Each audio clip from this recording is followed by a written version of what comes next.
दोस्तों, कुछ दिनों पहले इतिहास के सबसे बड़े आतंकवादी हमलों में से एक कश्मीर के पहलगाम में हुआ। चुन चुन के हमारे भारतीयों को आतंकवादियों ने मारा और आज पूरा देश गुस्से में है। हमारे देश के युवा उबल रहे हैं।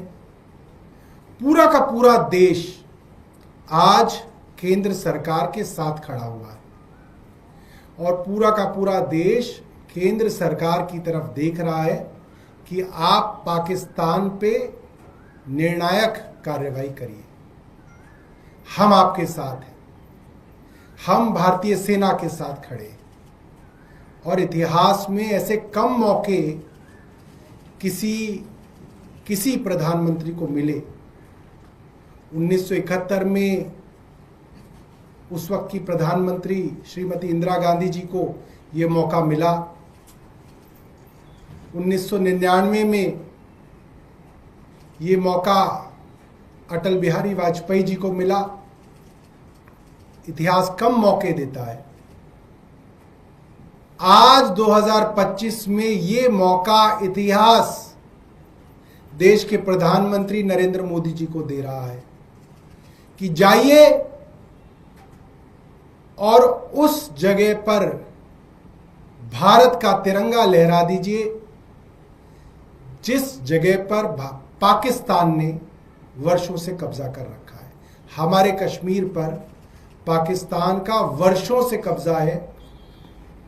मोटे तौर पे जम्मू कश्मीर 2.22 लाख स्क्वायर किलोमीटर का एरिया था, जिसमें से करीब 1.06 लाख स्क्वायर किलोमीटर करीबन इंडिया के पास है और करीब 72,000 वर्ग किलोमीटर 72,000 स्क्वायर किलोमीटर से ज्यादा हमारा कश्मीर, भारत का कश्मीर पाकिस्तान के कब्जे में है, जिसको पीओके कहा जाता है, पाकिस्तान ऑक्यूपाइड कश्मीर कहा जाता है।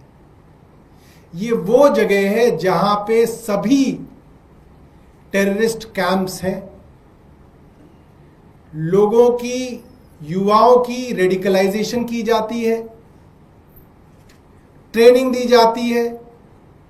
ट्रेनिंग कैंप्स यहां पे हैं, लॉन्चिंग पैड्स यहां पे हैं और पूरा का पूरा इंफ्रास्ट्रक्चर है वहां पे किस तरीके से भारत के खिलाफ आतंकवादियों को वहां पे ट्रेन किया जाए और हमें परेशान किया जाए। और ये सरकार के पास ये सारी की सारी रिपोर्ट्स हैं, जानकारियां हैं। ये पीओके में ही ये पूरी की पूरी आतंकवादियों की फैक्ट्री है, जहां से आतंकवादी नए नए बनते हैं और यहां भेजे जाते हैं। आज पूरा देश भारत की सरकार के साथ खड़ा है। हिंदू हो, मुसलमान हो, सिख हो, ईसाई हो, जैन हो, बौद्ध हो, सब लोग आज भारत की सरकार के पीछे खड़े हैं, कह रहे हैं कि आप कुछ कीजिए। हमें और पूरे हिंदुस्तान को भारतीय सेना और अपने सैनिकों के पराक्रम पर पूरा भरोसा है। प्रधानमंत्री जी, आप इशारा करिए फौज को, फौज के सूरमा पीओके को लाके भारत में वापस जमा करेंगे। सवाल यह है कि क्या सरकार को भारत की फौज के पराक्रम पर भरोसा है? और अगर है तो ये वक्त आ गया है जब पीओके हिंदुस्तान में वापस आए। मैं कहूंगा अनुराग जी भी अपनी बात इसमें रखें।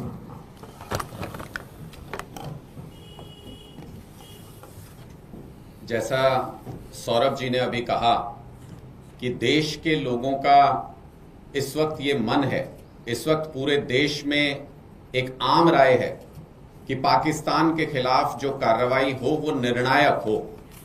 इससे पहले भी कई बार ऐसा हुआ है कि पाकिस्तान ने हमें आंख दिखाने की कोशिश की, हमारी धरती पर आतंकी घटनाओं को अंजाम दिया और उस समय की सरकारों ने पलटवार करते हुए जिसका सबसे ताजा उदाहरण आप जब इससे पहले पुलवामा में जब आतंकी घटना को अंजाम दिया गया था तो भारत की सरकार ने मुंहतोड़ जवाब पाकिस्तान को दिया और वहां के एक आतंकी कैंप को नष्ट किया गया। लेकिन उसके बावजूद आप देखिए, पाकिस्तान ऑक्यूपाइड कश्मीर का इस्तेमाल कर करके दोबारा से आतंकियों को खड़ा किया जाता है, दोबारा उन कैंपों को बना लिया जाता है, दोबारा लॉन्चिंग पैड्स को तैयार कर लिया जाता है। इसका सीधा सा उदाहरण यह है कि अगर आपको मच्छर खत्म करने हैं तो मच्छर मारने से काम नहीं चलेगा।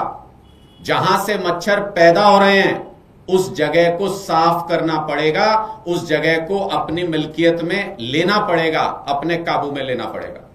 इसलिए आज पूरे देश का जिस तरीके की घटना, जिस तरीके की कोशिश देश को धार्मिक आधार पर बांटने की आतंकियों ने की, जिस तरीके की आतंकी घटना को अंजाम दिया, उसके बाद पूरा देश एक राय है कि पीओके को निर्णायक तौर पर भारत में वापस लेना चाहिए।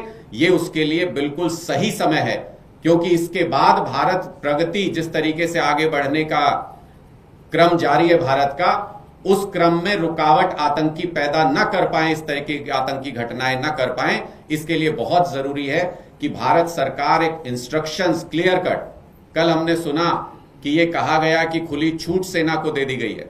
सेना तो पूरी तरह से तैयार है, सैनिकों के पराक्रम पर, सेना के पराक्रम पर पूरे देश को पूरा भरोसा है।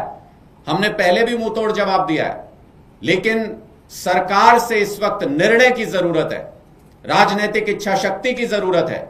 सरकार की तरफ से क्लियर इंस्ट्रक्शन सेना को अगर मिले तो सेना पीओके को वापस भारत में शामिल करा सकती है। पीओके का हमारा जो धोखे से लिया हुआ, क्योंकि एक्सेशन में तो पूरा का पूरा जम्मू कश्मीर भारत के साथ आया था, पूरा जम्मू कश्मीर राज्य भारत के साथ शामिल हुआ था, लेकिन उसको धोखे से पाकिस्तान ने जो कब्जा किया, आज ये सही मौका है। पीओके को भी वापस लेना चाहिए और आतंकियों की समस्या को भी पूरी तरह जड़ से खत्म कर देना चाहिए। जब उनका ब्रीडिंग ग्राउंड ही नहीं बचेगा तो फिर आतंकी पैदा होने भी बंद हो जाएंगे। यह निर्णय अब सरकार को लेना है कि उनकी राजनीतिक इच्छा शक्ति किस तरीके की है। इससे पहले श्रीमती इंदिरा गांधी जी ने राजनीतिक इच्छा शक्ति दिखाई थी, वाजपेयी जी ने यह कहा था कि शांति हम लोग कोशिश कर सकते हैं, शांति के लिए पूरी दुनिया ने देखा है, और अब शक्ति, हमारी शक्ति का प्रदर्शन भी पूरी दुनिया देखेगी, और उन्होंने भी वो राजनीतिक निर्णय लिया। आज पूरा देश ये उम्मीद कर रहा है कि मौजूदा सरकार एक कठोर निर्णय ले, एक मजबूत निर्णय ले, अपनी राजनीतिक इच्छा शक्ति दिखाए और भारतीयों का जिस पीओके पर हक है उस पीओके को वापस लेकर के आए। आपके कोई प्रश्न तो आप पूछ सकते हैं। लगातार मीटिंग्स का दौर जारी है। कल जो प्रधानमंत्री की मीटिंग हुई थी तो अभी क्योंकि अंदर की खबरें नहीं आ रही कि क्या रणनीति होगी, तो आप लोगों को क्यों ऐसा लगता है कि पीओके पे ही कार्रवाई करनी चाहिए? देखिए, मीटिंग्स का दौर चल रहा है, स्ट्रेटेजिक मीटिंग्स हैं, सारी चीजें अपनी जगह पर सही हैं, लेकिन लोगों की मानसिकता को भी समझने की जरूरत है। पूरा देश इस वक्त क्या सोच रहा है? पूरा देश इसी उहापोह में है कि हमने पहले भी जवाब दिया है, हम खुद से ज्यादा नुकसान पाकिस्तान का कर सकते हैं, बहुत ज्यादा नुकसान कर सकते हैं, हमारी सेना के अंदर वो ताकत है। लेकिन उसके बाद क्या? पहले भी जब इस तरीके का जवाब दिया गया, क्या उसके बाद आतंकवाद पूरी तरह से समाप्त हो गया? क्या पाकिस्तान ने पाक ऑक्यूपाइड कश्मीर में लॉन्चिंग पैड्स बनाने, ट्रेनिंग कैंप्स बनाने बंद कर दिए? इस समस्या का एक पुख्ता समाधान होना चाहिए। हम लोग हमेशा इस डर में नहीं रह सकते कि कोई भी व्यक्ति कहीं से गन लेकर के आएगा और हमारे लोगों के ऊपर गोलियां चला करके चला जाएगा। ऐसा मुमकिन नहीं है। इसलिए पूरे भारतवर्ष की एक एक व्यक्ति की इस वक्त ये इच्छा है कि पाक ऑक्यूपाइड कश्मीर को ही वापस लाना चाहिए, तभी इस समस्या का निर्णायक समाधान हो सकता है। देखिए, आप जो बात कह रहे हैं, जो एक्सपर्ट्स का मानना है कि विदाउट वॉर पीओके लाना संभव नहीं है, क्योंकि उसके लिए आपको ग्राउंड ट्रूप्स भी उतारने पड़ेंगे, आपको युद्ध जमीन पर लड़ना पड़ेगा। तो आप इस तरीके से कह रहे हैं कि आम आदमी पार्टी युद्ध की मांग कर रही है कि युद्ध अब पाकिस्तान से छेड़ देना चाहिए। देखिए, हम बहुत सीधी सी बात कर रहे हैं कि उस ब्रीडिंग ग्राउंड को खत्म करना है जहां पे ये मच्छर पैदा होते हैं। इन मच्छरों का अंतिम इलाज तभी हो सकता है जब वो ब्रीडिंग ग्राउंड खत्म होगा, और वो ब्रीडिंग ग्राउंड तब खत्म होगा जब उसको हम अपने कब्जे में लेकर के हम जिस तरह से हमने जम्मू कश्मीर को, जो हमारे हिस्से वाला जम्मू कश्मीर है, उसको जिस तरीके से प्रॉस्परस बनाया है, जैसे वहां पर पर्यटक दुनिया भर से घूमने के लिए आते हैं, जब पीओके भी हमारे पास होगा, हम उसको भी जब डेवलप करेंगे, वहां के लोगों के लिए भी रोजगार की व्यवस्था होगी, तब वहां पर शांति बहाली होगी, तब वहां पर आतंकी पैदा होने बंद होंगे। इसलिए हम लोग ये मांग कर रहे हैं कि समस्या को अगर जड़ से खत्म एक बार कर दिया जाए, वो ज्यादा सही होता है, बजाय इसके कि नासूर को हम लगातार झेलते रहें और बार बार इस तरीके की आतंकी गतिविधियां होती रहें। और अगर कोई हमारी जमीन के ऊपर कब्जा किए बैठा है तो फिर किस चीज के लिए संघर्ष करेंगे? हमारी मातृभूमि के ऊपर कोई कब्जा किए बैठा है इतने लंबे समय से, और आप कह रहे हैं कि उसके लिए हमें क्या करना पड़ेगा, बड़ा निर्णय लेना पड़ेगा, क्या करना पड़ेगा? इस वक्त पूरे देश की मानवीय की ऐसी है, पूरे देश की मानवीय दशा यह है कि किसी भी हालत में पाकिस्तान ऑक्यूपाइड कश्मीर को वापस लीजिए, एक निर्णायक फैसला लीजिए और पाकिस्तान को सबक सिखाइए। आज एसीबी ने मनीष सिसोदिया, सचिन जैन के खिलाफ एफआईआर, ये जो क्लासरूम का मामला है उसको, देखिए, हमें ऐसा लगता है कि भारतीय जनता पार्टी की सरकार कुछ अपना काम तो कर नहीं सकती है, और जिस तरीके से मनीष सिसोदिया जी पर और हमारे बाकी लीडर्स के ऊपर केस दर्ज किए जाते हैं, मुझे तो लगता है कि अब एक केस ये भी दर्ज होगा कि मनीष सिसोदिया जी सरकारी कुर्सी पे क्यों बैठे थे। मनीष सिसोदिया जी वहां कॉमा और फुल स्टॉप लगाना उस कागज में क्यों भूल गए, इसके ऊपर भी एक एफआईआर दर्ज होगी। तो इनको 5 साल तक भारतीय जनता पार्टी की सरकार को कोई काम नहीं करना है, इनको बस यही ड्रामेबाजी करनी है। कभी इस मामले पे केस दर्ज कर दिया, कभी उस मामले पे केस दर्ज कर दिया। मैं फिर से कहता हूं, यह महज इत्तेफाक नहीं हो सकता है कि दुर्गेश पाठक जी को गुजरात का सह प्रभारी बनाया गया, उनके खिलाफ एफआईआर दर्ज हो जाती है, उनके घर पे रेड हो जाती है। मनीष सिसोदिया जी को, सत्येंद्र जैन जी को पंजाब का प्रभारी और सह प्रभारी बनाया जाता है और उनके ऊपर नए सिरे से एफआईआर दर्ज हो जाती है। ये पूरी तरह से पॉलिटिकल मामला है, ये पूरी तरह से दबाव डालने की, डराने का प्रयास है। लेकिन इन लोगों को इतना समझ आ जाना चाहिए कि आम आदमी पार्टी के नेता इनकी इन गीदड़ भभकियों से, इन केस से, इन ईडी सीबीआई से नहीं डरते। सर, एक सवाल है कि हरियाणा की सरकार ने आरोप लगाया पंजाब की सरकार पे कि पानी नहीं दे रही है, पानी नहीं छोड़ रहा है, जबकि पंजाब सरकार कहना है कि हमने अपने हिस्से का पानी छोड़ा है। मुझे लगता है कि उसका जवाब चंडीगढ़ में दिया जा रहा है, वहां पे पंजाब और हरियाणा सरकार के बीच का मामला है, पंजाब सरकार उसको क्लैरिफाई करेगी। बहुत बढ़िया, थैंक यू।